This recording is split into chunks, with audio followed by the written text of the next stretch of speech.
ہم سب سورت اخلاص کے نام سے واقف ہیں. قل هو اللہ احد اللہ الصمد لم یلد ولم یولد ولم یکن لہ کفوا احد.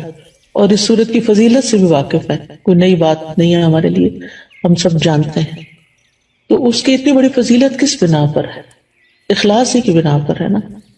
تو جس طرح اللہ سبحانہ و تعالیٰ ایک ہے، قل هو اللہ احد، تو پھر جو کام یا جو عبادت اس کے لیے ہو وہ بھی بس صرف اس ایک اکیلے کے لیے ہونی چاہیے، اس کے ساتھ کسی اور کو ملانا نہیں چاہیے، کسی اور کو شریک نہیں کرنا چاہیے.